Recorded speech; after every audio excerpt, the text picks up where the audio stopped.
Avamın dölbere Delaro mi khare Şarbalo mi pare Ba unnasi mi çetare Açre kole yor Avamın midune İndele divune Dustare bekhune Viyune beynal آپ فرماتے رسول اللہ ایک جنازے پہ آئے، آقا نے نماز نہیں پڑھی، جنازہ پڑھنے آئے پر نماز نہیں پڑھی. قالا، میرے آقا نے فرمایا اور یہ جو مرا ہے نا، مرا ہے جو، یہ عثمان سے بغض رکھتا تھا اور اس کے دل میں میرے عثمان کو بغض تھا، اللہ تعالیٰ اس پہ غصے ہو گیا، اس لیے میں نے نماز جنازہ نہیں پڑھی. میرا حضرات کو میسج ہے، جو حضرت عثمان کا گستاخ ہو اس کی نماز ہے، جو بغضی ہو اس کی نماز جنازہ میرے نبی نے چھوڑ دیں.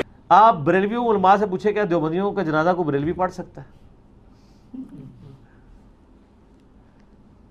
تو کیا دیوبندی جو ہے بغض عثمان رکھتے ہیں، بغض علی رکھتے ہیں، بغض ابوبکر رکھتے ہیں؟ نہیں، وہ ان کے فرقے سے اختلاف کرتے ہیں. یہ تو معاملے بڑی دور جا چکا ہے کہ سنی آپس میں ایک دوسرے کا جنازہ پڑھنے کے لیے تیار نہیں ہے.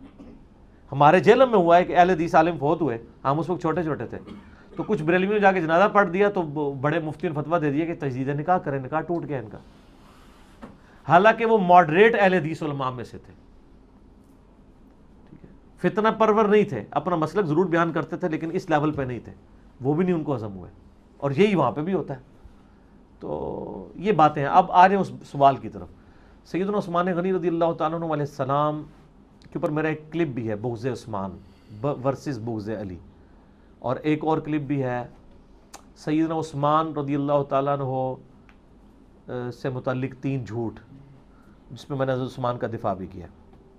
یہ روایت ترمذی کے اندر موجود ہے، اور امام ترمذی نے ساتھ ہی اس کے ساتھ لکھ دیا ہے، اس میں ایک ابن زیاد نام کا راوی، یہ ابن زیاد وہ والا نہیں ہے، ایک ابن زیاد نام کا راوی ہے جو کہ متروک ہے، جس کی حدیثیں محدثین نے ترک کر دی ہوئی ہیں، اور اس حدیث کو شیخ البانی بھی ضعیف کہتے ہیں، امام ترمذی خود لکھ کے اس کو ضعیف کہتے ہیں، شیخ زبیلی ضعیف صاحب بھی ضعیف کہتے ہیں. تو یہ روایتی جعلی ہے. پھر ہم ایک معصومانہ سے سوال کرتے ہیں کہ نبی علیہ السلام کے مبارک زمانے میں بغض عثمان رکھنے والا کون سا صحابی تھا؟ کوئی ایران فنڈڈ تھا صحابی؟ اس زمانے میں تو یہ تفریق شروع ہی نہیں ہوئی تھی. یہ روایت اصل میں آل امیہ نے گھڑی ہے باقاعدہ، کیونکہ اس حدیث میں شامی راوی بھی ہیں. یہ روایت گھڑی ہے مسلم شریف کی اس حدیث کے مقابلے پہ کہ علی سے محبت نہیں رکھے گا مگر مومن، علی سے بغض نہیں رکھے گا مگر منافق. اس حدیث کو ڈیلیوٹ کرنے کے لیے ایک روایت گھڑی گئی. ہمارے نزدیک تو حضرت عثمان غنی رضی اللہ تعالیٰ عنہ بھی قابل احترام ہے اسی طریقے سے.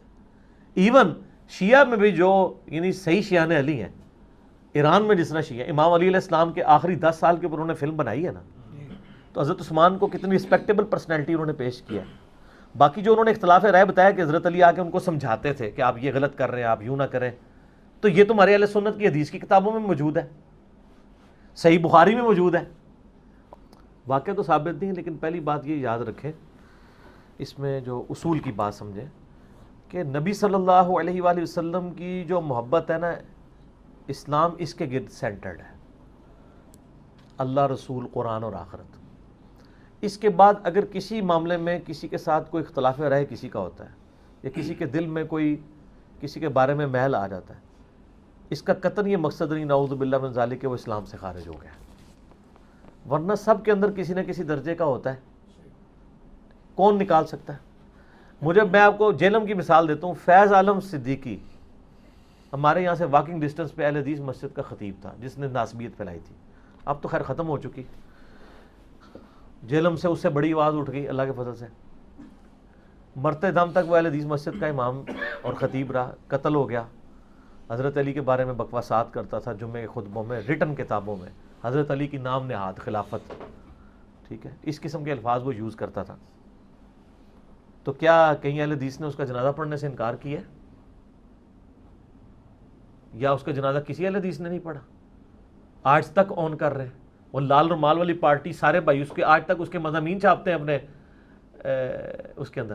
پہلی دفعہ شیخ زبیلی ضعیف صاحب رحمہ اللہ آئے ہیں جنہوں نے اعلان برات کیا ہے، اسی کی وجہ سے اب مجبوراً باقیوں کرنا پڑ رہا ہے، ورنہ اس سے پہلے کسی نے ہاتھ نہیں ڈالا اس کے اوپر، جس کو ہاتھ ڈالنا کہتے ہیں۔ تو یہ جو انہوں نے اس قسم کے معاملات بنائے ہوئے ہیں نا کہ فلاں کا جنازہ نہ پڑھیں، فلاں کا جنازہ، یہ تو سارے